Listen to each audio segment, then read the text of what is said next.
representatives, no?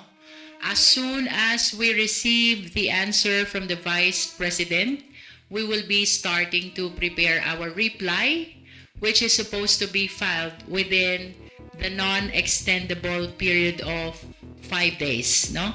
So, sana matapos namin within the week para lahat ng responsive pleadings filed now with the impeachment court. So after the receipt of the answer and subsequently of the reply, we will be looking forward to the conduct of pre-trial conference, no? Itong pre-trial conference na ito, this is supposed to simplify the presentation of evidence and witnesses which will happen during the trial. To be specific, kapag sinabi nating pre-trial conference, nagsasubmit tayo ng stipulation of facts and then we respond whether to admit or to deny the stipulation of the defense team. We also submit the list of the witnesses and we do the marking also of the exhibits, which will be very, very helpful to us considering that 3 out of 4 articles have voluminous documents to consider, no? Ano itong tatlong articles ng 4 articles of impeachment which entail a lot of documentary evidence. First and foremost is the confidential fund, second is the bribery, and third is the unexplained wealth, no? So we look forward to attending the pre-trial conference, which according to news report ay sa June 15 daw. And after this pre-trial conference, the initial date for trial, again, according to news report, will be on July 6, no? Ang apprehension lang po namin, the prosecution team, while we have these dates coming from news reports, actually wala po tayong official notice about the schedule of pre-trial conference. We have no official information, as a matter of fact, whether papayagan ba o hindi itong pre-trial conference na ito. And even the first schedule of the trial, wala pa rin po tayong official na notice from the impeachment court. But we look forward that since the Senate already convened the impeachment court, we are positive na magtutuloy-tuloy ito. And in as far as the 11 prosecutors is concerned, kami po ay ready to appear before the impeachment court. As we have shared before, nagkaroon po ng assignment of articles of impeachment. Ito pong 4 articles are being led by one public prosecutor. Like for threat, our team leader is SDML Noy Defensor. For confidential fund, it's now Congressman Joel Chua. Because I yielded to all the team leaders, I will not be leading anymore an article of impeachment, no? For bribery, it is now Congressman Keith Flores, and for unexplained wealth, it is Congressman Terry Ridon.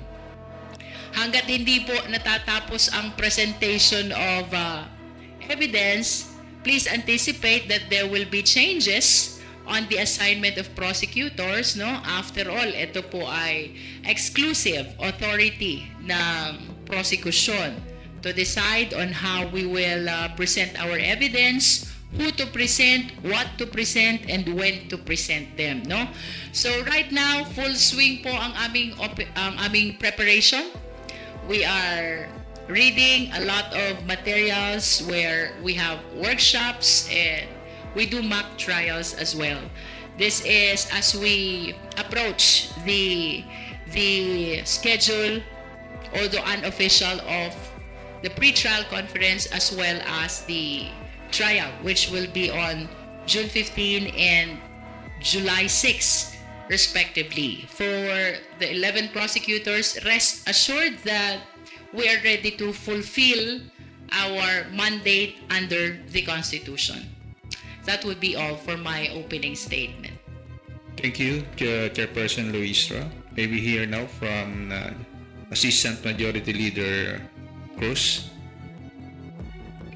Magandang umaga po sa ating lahat. Kami din po ay nagpapasalamat din sa pagkakataon na amin naman pong mailahad yung pong pangunahin na trabaho namin po bilang mga representante ng aming pong mga distrito o ng mga sektor na aming pong nire-represent. At yan po ay yung ating iba't ibang legislative measures. So we are happy and proud to advise all that out of the 52 LEDAC measures ay meron na pong 20 na naipasa na po on third and final reading, and we hope before po tayo mag-adjourn ng ating pong session ay makapagpasa pa po kami ng additional na 6 po na mga priority LEDAC measures, which as you all know ay yung pong priority work plan po na as agreed by the executive at ng legislative. So we're here to entertain any questions on the bills and the measures that we are currently tackling in the plenary and in the various committees po. Magandang umaga po sa ating lahat.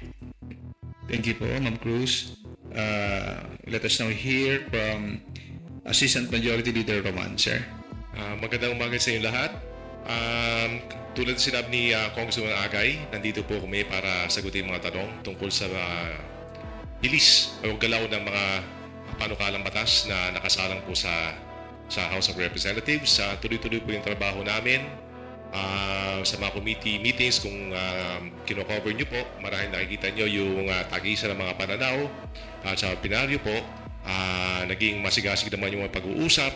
Nakakatuwa, last week po, meron po kaming mga on third reading, 36 ang pumasa, 5 ang national, 31 ang local, at meron hong 29 na panukalang batas na pumasa sa second reading, 8 ang national at 21 ang local. Ang nais po sana namin mangyari bago ho mag-adjourn ay maipasa na on third reading yung 6 na LEDAC measures na pumasa ho na second reading last week. So tuloy lang po yung aming trabaho.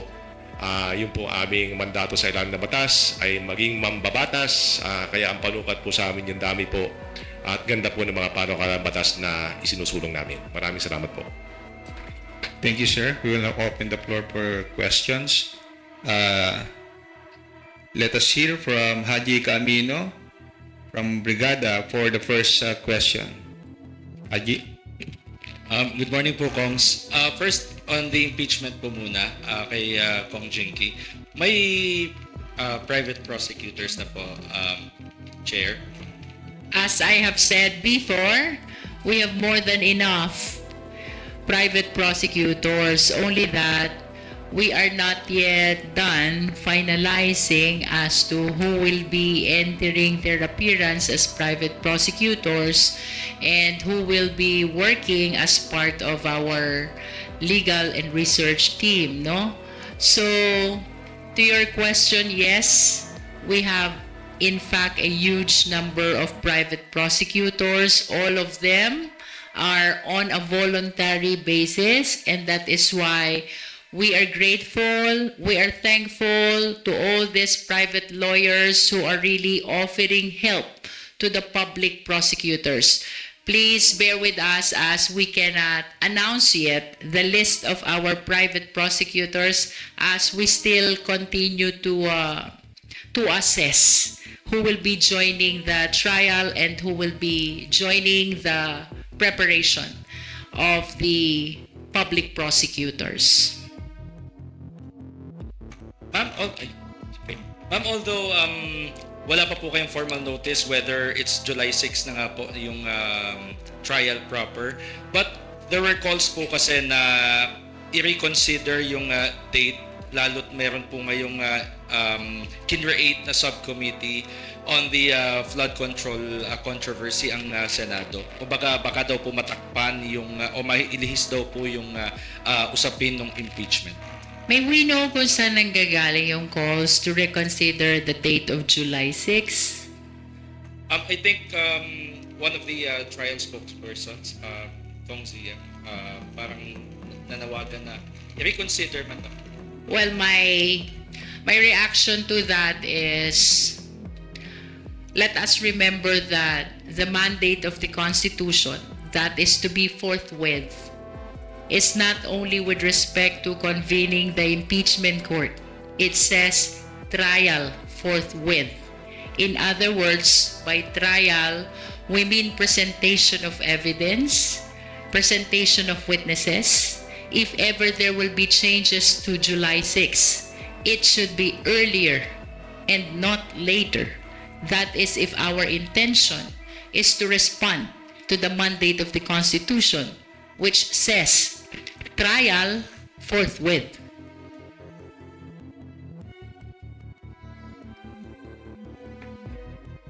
Okay. I'll let others na lang po do the follow-up on impeachment. But to Kong Miro na lang po siguro, can you walk us through po dun sa context ng Kalinga in layman's term at gaano po kahalaga yung measure po na ito para sa taong bayan? Paano po siya mararamdaman? Thank you po. Maraming salamat. Pasensya na rin kanina sa opening. Sabi kasi sa akin ako yung mag-opening. Kaya nandito nga pala si Boss Ryan.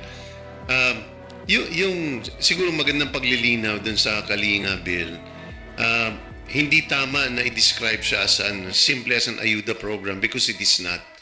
Ang Kalinga Bill ay sa pangarap at pagmimiti ni Speaker Bogie D tsaka ni Majority Leader Sandro Marcos. Ang gusto natin dito makreate ay isang framework na kung saan ang gobyerno ay nagkakaroon ng framework within which paano siya magre-react each time nagkakaroon ng oil price surge or crisis. Kasi alam natin na hindi ito ngayon lang mangyayari. Nakikita-kita natin ito na as long as the Philippines remains 100% import dependent on oil, maapektuhan talaga tayo tuwing nagkakaroon ng pagsirit ng presyo ng langis. So, nagre-create tayo ng framework dahil gusto natin meron ng step 1, step 2, step 3 ang gobyerno each time nangyayari ang krisis na ito. Nagdadala ito ng tatlong bagay. Una, nagdadala ito ng malinaw na mga hakbangin pagdating sa kung ano yung mga steps na dapat kinukuha para hindi kalat-kalat ang activities ng gobyerno. Meaning, ang focus talaga natin dito is hindi ito parang COVID na lahat ng tao ay may problema. Ito ay supply issue lang. Ibig sabihin, langis lang ang may problema. Paano natin kukontrolin ito such that hindi siya makaapekto ng presyo ng bilihin ng mamamayan? Kasi kaya.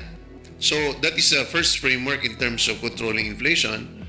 Pangalawa, sinisigurado natin na yung framework na yon ay very consistent at hindi siya subject to pamumulitika. Ibig sabihin, kung meron tayong tina-target na mga beneficiaries, nakatarget talaga siya dun sa unang naapektuhan. First,